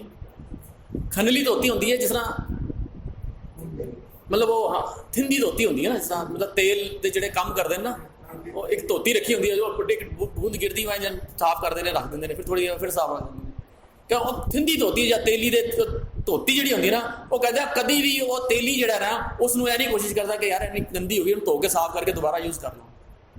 थिंदी इन्नी ज़्यादा होंदी है, 100 बारी धो ले तां भी नहीं होंदी, और चेंज कर दिंदा। खनली धोती उजली ना हुई जे 100 धोवण पा। कहते वो खनली धोती तो नहीं उजली हो सकती, पर कहते तेरा मन जड़ा ना वो उजला हो सकता। गुर प्रसादी जीवत मरे, उल्टी देवे मत बदला, बस वो मत जी बदल जाती है ना, यह जड़ा उल्टी देवे मत। नानक मैल ना लग गई ना फिर जोनी आ, फिर मैल नहीं लगती। यह तेरे को चांस है, मतलब इतना बुरा हाल है जो खनली धोती भी उजले, लेकिन खनली धोती, लेकिन तेरा मन जड़ा ना वो जड़ा वो परमात्मा की उससे नाल लगिया, तेरा वो ठीक हो सकता है, वो चांस है, वो कोई दो राय नहीं है।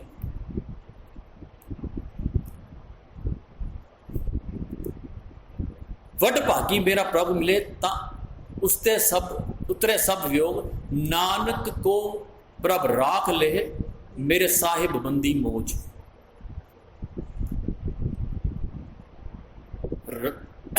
नानक साहब गुरु अर्जन साहब नानक बादी मोड़ लाते ने, मेरे साहिब बंदी मौज, मैनू उस तरह ही रख लै। बंदी मौज भाव बंधना तो छुड़ाण वाला, बंदी मौज। एक तो वह बंदी मौज है जेडे ए बंधन जेडे पे ने उन्होंने तो छुड़ाण वाला, और एक बंधन मौज है हुण आने वाला। बंदी छोड़, बस असी जो करना है सानू पता है, पटाके बम चलाने ने ते दीवे बालने ने, बत्तियां बालनी, साडा बंदी छोड़ मनाया गया बस। हुण गुरु नानक साहब का मैं पढ़ रहा थी 12 माह है, आम तौर पर वो कहते कतक किरत पिया ਜੋ ਪ੍ਰਭ ਪਾਇਆ, ਉਹਦੇ 'ਚ ਵੀ ਕਿਰਤ ਦੀ ਗੱਲ ਕਰਦੇ ਨੇ। ਦੀਪਕ ਸਹਿਜ ਬਲੇ ਤਤ ਜਲਾਇਆ, ਦੀਪਕ ਰਸ ਤੇਲੋ ਧਨ ਫਿਰ ਮੇਲੋ ਤਨ ਉਮਾਹੇ ਸਰਸੀ। ਹੁਣ ਉਹਦੇ ਵਿੱਚ ਗੁਰੂ ਨਾਨਕ ਸਾਹਿਬ ਜਿਹੜੀ ਹੈ ਉਹ ਦੀਪਕ ਦੀ ਗੱਲ ਕਰਦੇ ਨੇ, ਸ਼ਾਇਦ ਇਸ ਕਰਕੇ ਕਿ ਇਹ ਦੀਵਾਲੀ ਦਾ ਮੌਸਮ ਵੀ ਹੁੰਦਾ, ਕੱਤਕ ਦਾ ਮਹੀਨਾ,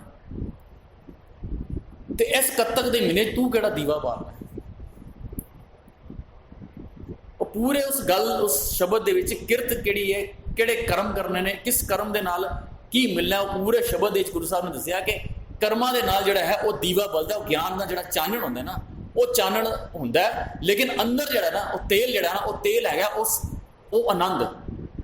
ਦੀਪਕ ਰਸ ਤੇਲੋ ਤਨ ਪਿਨ ਮੇਲੋ, ਜਿਹੜਾ ਉਹ ਤੇਲ ਹੈ ਨਾ ਉਹ ਹੈਗਾ ਪਰਮਾਤਮਾ ਦੇ ਨਾਮ ਦਾ ਰਸ, ਜਿਹੜਾ ਕਿ ਕਦੀ ਵੀ ਜਦੋਂ ਰਸ ਆਉਂਦਾ ਨਾ ਉਹ ਕਦੀ ਵੀ ਦੀਵਾ ਬੁਝਣ ਨਹੀਂ ਦਿੰਦਾ। ਪੂਰੇ ਉਸ ਸ਼ਬਦ ਦੇ ਵਿੱਚ ਕਿਰਤ ਦੀ ਗੱਲ ਕੀਤੀ ਹੈ ਕਿ ਜਦੋਂ ਪਰਮਾਤਮਾ ਦੇ ਉਸ ਨਾਲ ਜੁੜਨ ਦੀ, ਉਸ ਅਕਾਲ ਪੁਰਖ ਦੇ ਨਾਲ ਮਿਲਣ ਦੀ ਜਿਹੜੀ ਉਹ ਰਸ ਹੈ ਨਾ, ਉਹ ਰਸ ਜਿਉਂ ਆਈ ਜਾਂਦਾ ਨਾ, ਉਸ ਦੀਪਕ ਦਾ ਹੀ ਸਮਝੋ ਤੇਲ ਪਈ ਜਾਂਦਾ, ਉਹ ਤੇਲ ਪਈ ਜਾਂਦਾ, ਇੱਧਰੋਂ ਦੀਪਕ ਬੱਲੀ ਜਾਂਦਾ।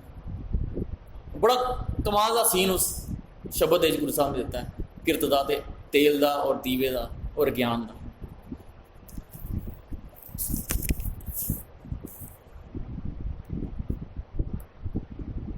ਨਾਨਕ ਕੋ ਪ੍ਰਭ ਰਾਖ ਲੈ ਮੇਰੇ ਸਾਹਿਬ ਬੰਦੀ ਮੋਚ। ਉਸ ਪਰਮਾਤਮਾ ਦੇ ਅੱਗੇ ਇੱਕ ਅਰਦਾਸ ਹੈ, ਇੱਕ ਬੇਨਤੀ ਹੈ ਕਿ ਮੈਨੂੰ ਉਸ ਬੰਧਨਾਂ ਤੋਂ ਛੁਡਾ ਲੈ। ਕਤਕ ਹੋਵੇ ਸਾਧ ਸੰਗ ਬਿਨਸੈ ਸਭੈ ਸੋਚ। ਕਤਕ ਹੋਵੇ ਸਾਧ ਸੰਗ, ਇਹ ਸਾਧ ਦਾ ਸੰਗ ਹੈ ਨਾ, ਜਿਹੜੀ ਗੱਲ ਸ਼ੁਰੂ ਤੋਂ ਕਿਰਤ ਦੀ ਕੀਤੀ ਹੈ, ਕਰਮਾਂ ਦੀ ਕੀਤੀ ਹੈ। ਹਰ ਕੀਰਤ ਸਾਧ ਸੰਗਤ ਹੈ, ਸਿਰ ਕਰਮਨ ਕੇ ਕਰਮਾ। ਸਾਧ ਸੰਗਤ ਦਾ ਮਤਲਬ ਕਿਤੇ ਇਕੱਠ ਦੇ ਵਿੱਚ ਬੈਠਣਾ ਨਹੀਂ ਹੈ। ਸਾਧ ਸੰਗਤ ਦਾ ਮਤਲਬ ਹੈ, ਸਤ ਸੰਗਤ ਦਾ ਮਤਲਬ ਹੈ ਸਤ ਦਾ ਸੰਗ ਕਰਨਾ। ਇਹਨੂੰ ਨਿਖੇੜ ਕੇ ਪੜਾਂਗੇ। ਸਤ ਸੰਗਤ, ਸਤ ਮਤਲਬ ਸੱਚ, ਸੰਗਤ ਮਤਲਬ ਸੰਗ ਕਰਨਾ, ਸੱਚ ਦਾ ਸੰਗ ਕਰਨਾ। ਕਿਤੇ ਇਕੱਠ ਦੇ ਵਿੱਚ ਬੈਠਣ ਦੀ ਗੱਲ ਨਹੀਂ ਹੈ। ਹਾਂ, ਇਕੱਠ ਦੇ ਵਿੱਚ ਬੈਠ ਕੇ ਕਰ ਸਕਦੇ ਹਾਂ, 2 ਬੈਠਣ, 4 ਬੈਠਣ, 1000 ਬੈਠਣ, ਲੇਕਿਨ ਉੱਥੇ ਹੋਏ ਸੱਚ ਦੀ ਗੱਲ ਜੇ।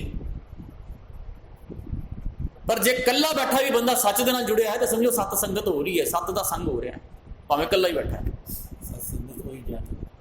ਇੱਕੋ ਨਾਮ ਬਖਾਣੀ। ਅੱਜ ਤੇ ਬੜਾ, ਅੱਜ ਕੱਲ੍ਹ ਦਾ ਤੇ ਸਾਨੂੰ ਬੜਾ ਵਧੀਆ ਐਗਜ਼ਾਮਪਲ ਮਿਲਦਾ ਕਿ ਬੱਚਾ ਜਿਹੜਾ ਸਾਡੇ ਜ਼ਮਾਨੇ ਦੇ ਵਿੱਚ 10-10, 15-15, 20-20 ਦੇ ਗਰੁੱਪ ਖੇਡਦੇ ਹੁੰਦੇ ਸੀ ਬਾਹਰ, ਤੇ ਕੋਈ ਵਿਗੜ ਜਾਂਦਾ ਸੀ, ਕਹਿੰਦੇ ਸੀ ਇਹਦੀ ਸੰਗਤ ਮਾੜੀ ਹੈ। ਆਮ ਤੌਰ ਤੇ ਇਹ ਕਹਿੰਦੇ ਸੀ। ਅੱਜ ਉਸ ਤੋਂ ਜ਼ਿਆਦਾ ਕਈ ਗੁਣਾ ਵਿਗੜੇ ਨੇ ਬੱਚੇ, ਸੰਗਤ ਹੈ ਹੀ ਨਹੀਂ। ਕੋਈ ਦੇਖ ਲਓ ਗਰੁੱਪ ਨਿਕਲਦੇ ਹੀ ਨਹੀਂ ਬਾਹਰ ਬੱਚੇ, ਉਹ ਘਰ ਬੈਠੇ ਇੱਕ ਮੋਬਾਈਲ ਤੇ ਸੰਗਤ ਕਰੀ ਜਾ ਰਹੇ, ਇਕੱਲੇ ਬੈਠੇ ਨੇ, ਸੰਗਤ ਹੋ ਰਹੀ ਹੈ। ਇਕੱਲੇ ਹੀ ਇੰਟਰਨੈਟ ਖੋਲੀ ਕੇ ਆਪਣਾ ਖੇਲੀ ਜਾ ਰਹੇ ਨੇ, ਦੇਖੀ ਜਾ ਰਹੇ ਨੇ, ਪੜ੍ਹੀ ਜਾ ਰਹੇ ਨੇ, ਜੋ ਕੁਝ ਕਰੀ ਜਾ ਰਹੇ ਨੇ, ਉਹ ਇਕੱਲੇ ਹੀ ਸੰਗਤ ਕਰੀ ਜਾ ਰਹੇ। ਸੰਗਤ ਦਾ ਮਤਲਬ ਹੈ ਕਿ ਸੰਗ ਕਰਨਾ। ਕਿਹਦੀ ਸੰਗਤ ਕਰ ਰਿਹਾ? ਹੁਣ ਬੱਚੇ ਵਿਗੜ ਗਏ। ਹੁਣ ਕਿਉਂ ਕਹਿੰਦੇ ਬੱਚੇ ਵਿਗੜ ਗਏ? ਹੁਣ ਤੇ ਗਰੁੱਪ ਹੀ ਨਹੀਂ ਹੈਗੇ, ਹੁਣ ਤੇ ਕੰਪਨੀ ਨਹੀਂ ਹੈਗੀ, ਹੁਣ ਤੇ ਸੰਗਤ ਹੀ ਨਹੀਂ ਹੈਗੀ। ਇਕੱਲਾ ਬੱਚਾ ਬੈਠਾ ਘਰ, ਇਕੱਲਾ ਹੀ ਵਿਗੜੀ ਜਾ ਰਿਹਾ। ਕਿਉਂਕਿ ਜਿਹੜਾ ਉੱਥੇ ਸੰਗ ਹੋ ਰਿਹਾ ਨਾ, ਉਸ ਤੋਂ ਪਤਾ ਲੱਗਦਾ ਕਿਹਦਾ ਸੰਗ ਹੋ ਰਿਹਾ, ਸੰਗਤ ਕਿਹਦੀ ਹੋ ਰਹੀ ਹੈ। ਸੋ ਸਤ ਸੰਗਤ ਦਾ ਮਤਲਬ ਹੈ ਸੱਚ ਦਾ ਸੰਗ, ਨਾ ਕਿ ਗਰੁੱਪ ਦਾ ਸੰਗ। ਸਾਧ ਸੰਗ ਮਤਲਬ ਸਾਧ ਦਾ ਮਤਲਬ ਹੈਗਾ ਸਾਧੂ ਦਾ ਸੰਗ। ਹੁਣ ਸਾਧੂ ਕੌਣ ਹੈ? ਸਾਧੂ ਜੇ ਸੁਖਮਨੀ ਸਾਹਿਬ ਪੜਾਂਗੇ ਤਾਂ ਪੂਰੀ ਸਾਧੂ ਦੀ ਸਾਨੂੰ ਡੈਫੀਨੇਸ਼ਨ ਮਿਲਦੀ ਹੈ। ਸਾਧੂ ਹੈ ਸਦਿਆ ਹੋਇਆ। ਸਦਿਆ ਹੋਇਆ ਕੀ ਮਤਲਬ ਹੁੰਦਾ? ਬਿਲਕੁਲ ਜਿਸ ਤਰ੍ਹਾਂ ਉਹ ਕਹਿੰਦੇ ਨਾ, ਤੀਰ ਸਾਧ ਕੇ ਮਾਰੋ, ਸਿੱਧਾ ਬਿਲਕੁਲ। ਸੱਦਿਆ ਤੇ ਇੱਕੋ ਹੀ ਹੈ ਅਕਾਲ ਪੁਰਖ। ਉਸ ਤੋਂ ਇਲਾਵਾ ਮਨੁੱਖਾਂ ਨੂੰ ਕਿਸੇ ਨੂੰ ਸੱਦਿਆ ਹੋਇਆ ਨਹੀਂ ਕਹਿ ਸਕਦੇ ਕਿ ਹਾਂ ਵੀ ਇਹ ਬਿਲਕੁਲ 100% ਪਰਫੈਕਟ ਔਰ ਕਰੈਕਟ ਹੈਗਾ, ਨਹੀਂ ਹੋ ਸਕਦਾ।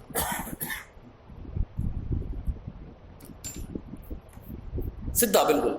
ਮੈਂ ਕੱਲ ਵੀ ਕਈ ਵਾਰ ਜ਼ਿਕਰ ਹੈ, ਉਹ ਕਹਿੰਦੇ ਕਰ ਸਾਧੂ ਅੰਜਲੀ ਪੁੰਨ ਵੱਡਾ ਹੈ, ਕਰ ਡੰਡੋਤ ਪੁੰਨ ਵੱਡਾ ਹੈ। ਔਰ ਡੰਡੋਤ ਦਾ ਮਤਲਬ ਹੁੰਦਾ ਹੈ ਡੰਡੇ ਵਗਣ ਸਿੱਧਾ ਹੋਇਆ। ਲੇਕਿਨ ਡੰਡੇ ਵਗਣ ਆਮ ਤੌਰ ਤੇ ਲੋਕੀ ਹੁੰਦੇ ਨੇ ਅਸੀਂ ਲੰਮੇ ਪੈ ਜਾਂਦੇ ਨੇ। ਐਕਚੁਅਲੀ ਉਹ ਡੰਡਾ ਕਰਨਾ ਸੀ ਆਪਣਾ ਮਨ ਸਿੱਧਾ। ਉਹ ਡੰਡੋਤ ਜਿਹੜੀ ਕਰਨੀ ਸੀ ਮਨ ਦੀ ਕਰਨੀ ਸੀ, ਮਨ ਨੂੰ ਸਿੱਧਾ ਕਰਨਾ ਸੀ। ਅਸੀਂ ਸਰੀਰ ਡੰਡਾ ਵਾਂਗੂ ਸਿੱਧਾ ਲੇਟ ਕੇ ਕਹਤਾ ਜੀ ਬੜੇ ਵਧੀਆ, ਅਸੀਂ ਪ੍ਰਣਾਮ ਕਰ ਲਿਆ ਜੀ, ਬੜਾ ਮੱਥਾ ਟੇਕ ਲਿਆ। ਉਹ ਡੰਡੋਤ ਮਨ ਦੀ ਸੀ, ਮਨ ਨੂੰ ਸਿੱਧਾ ਕਰਨਾ ਸੀ। ਇਹ ਬਹੁਤ ਸਭ ਤੋਂ ਵੱਡਾ ਪੁੰਨ ਹੈ। ਡੰਡੇ ਦੀ ਤਰ੍ਹਾਂ, ਲੇਕਿਨ ਡੰਡੇ ਦੀ ਤਰ੍ਹਾਂ ਸਿੱਧਾ ਸੀ, ਉਹ ਸਾਡੇ ਮਨ ਦੀ ਗੱਲ ਚੱਲ ਰਹੀ ਸੀ, ਸਰੀਰ ਦੀ ਤੇ ਗੱਲ ਹੀ ਨਹੀਂ ਸੀ। ਸੋ ਬਿਨਸੈ ਸਭੈ ਸੋਚ, ਸਾਰੀਆਂ ਸੋਚਾਂ, ਸਾਰੀਆਂ ਚਿੰਤਾਵਾਂ, ਸਾਰੀਆਂ ਝੋਰੇ ਜਿਹੜੇ ਨੇ ਉਹ ਮਿਟਦੇ ਨੇ। ਫਰੀਦ ਸਾਹਿਬ ਇੱਕ ਜਗ੍ਹਾ ਕਹਿੰਦੇ ਨੇ, ਫਰੀਦਾ ਚਿੰਤ ਪਟੋਲਾ, ਬੜਾ ਕਮਾਲ ਦਾ ਉਹਨਾਂ ਦਾ ਸ਼ਲੋਕ ਹੈ। ਕਹਿੰਦੇ ਨੇ ਸੌਣ ਲੱਗਿਆ ਨਾ, ਜਿਹੜੀ ਮੰਜੀ ਹੈ ਨਾ, ਮੰਜੀ ਚਿੰਤਾ ਦੀ ਹੈ। ਚਿੰਤ ਪਟੋਲਾ, ਵਾਣ ਦੁੱਖ, ਦੁੱਖਾਂ ਦਾ ਵਾਣ ਤੇ ਵਿੰਨਿਆ ਹੋਇਆ। ਬਿਰੇ ਵਿਛਾਵਨ ਲੇਫ, ਉੱਤੇ ਜਿਹੜੀ ਤਲਾਈ ਵਿਛੀ ਹੈ ਨਾ, ਉਹ ਵਿਛੋੜੇ ਦੀ ਦੁੱਖ ਦੀ ਵਿਛਾਈ ਵਿਛੀ। ਇਹ ਹਮਾਰਾ ਜੀਵਣਾ ਤੂੰ ਸਾਹਿਬ ਸੱਚੇ ਵੇ। ਇਹ ਤੇ ਜ਼ਿੰਦਗੀ ਸਾਡੀ ਬਣੀ ਹੋਈ, ਇਹ ਹਾਲਾਤ ਨੇ ਸਾਡੇ। ਰਾਤੀ ਸੌਣ ਵੇਲੇ ਸਾਡੀ ਇਹ ਹਾਲਾਤ ਹੁੰਦੇ ਨੇ। ਲੇਕਿਨ ਗੁਰੂ ਸਾਹਿਬ ਕਹਿੰਦੇ ਬੜੀ ਮਤਲਬ ਇੱਕ ਦਿਲਾਸਾ ਦਿੰਦੇ ਨੇ, ਇੱਕ ਸ਼ਿਉਰਟੀ ਦਿੰਦੇ ਨੇ, ਕਦ ਤੱਕ ਹੋਵੇ ਸਾਧ ਸੰਗ ਬਿਨਸੈ ਸਭੈ ਸੋਚ। ਇਹ ਸਾਰੀਆਂ ਸੋਚਾਂ ਮਿਸਰਦੀਆਂ ਜੇ ਸਾਧ ਦਾ ਸੰਗ ਹੋਏ, ਜੇ ਸੱਚ ਦਾ ਸੰਗ ਹੋ ਜਾਏ। ਸੋ ਪੂਰੇ ਇਸ ਸ਼ਬਦ ਦੇ ਵਿੱਚ ਕੱਤਕ ਔਰ ਅਸੂ, ਅਸੂ ਕੱਤਕੇ ਜਿਹੜੀਆਂ ਦੋ ਹੈ, ਉਹ ਉਸ ਸਰਦ ਰੁੱਤ ਦੇ ਆਮਣ ਦੀ ਤਿਆਰੀ। ਹੁਣ ਉਹ ਸਰਦ ਰੁੱਤ ਕਿਸ ਤਰ੍ਹਾਂ ਆਏ, ਮਨ ਦੀ ਠੰਡਕ ਦਾ ਕਿਸ ਤਰ੍ਹਾਂ ਦਾ ਉਪਰਾਲਾ, ਇਹ ਸਾਰਾ ਉਪਰਾਲੇ ਦਾ ਸ਼ਬਦ ਹੈ। ਇਹ ਉਪਰਾਲੇ ਦੇ ਵਿੱਚ ਕੇਵਲ ਤੇ ਕੇਵਲ ਅਸੂ ਦੇ ਵਿੱਚ ਪ੍ਰੇਮ ਦਾ ਜਿਹੜਾ ਉਪਰਾਲਾ, ਔਰ ਕੱਤਕ ਦੇ ਵਿੱਚ ਉਹ ਹੈ ਕਰਮ ਦਾ ਉਪਰਾਲਾ। ਹੁਣ ਇਹ ਦੋ ਉਪਰਾਲੇ ਤੋਂ ਬਾਅਦ ਫਿਰ ਦਾ ਰਿਜ਼ਲਟ ਕੀ ਆਉਂਦਾ, ਇਹ ਫਿਰ ਸਾਨੂੰ ਅਗਲੇ ਮਹੀਨਿਆਂ ਦੇ ਸਾਨੂੰ ਫਿਰ ਗੁਰੂ ਸਾਹਿਬ ਅੱਗੇ ਕੀ ਉਪਦੇਸ਼ ਦਿੰਦੇ ਨੇ, ਅਗਲੇ ਮਹੀਨੇ ਸਾਨੂੰ ਫਿਰ ਅਸੀਂ ਇਹਦੇ ਬਾਰੇ ਹੋਰ ਵਿਚਾਰ ਕਰਾਂਗੇ। ਭੁੱਲਾਂ ਚੁੱਕਾਂ ਦੀ ਖਿਮਾ। ਵਾਹਿਗੁਰੂ ਜੀ ਕਾ ਖਾਲਸਾ, ਵਾਹਿਗੁਰੂ ਜੀ ਕੀ ਫਤਿਹ। ਹਾਂ ਬਿਲਕੁਲ, ਮਿਹਰਬਾਨੀ।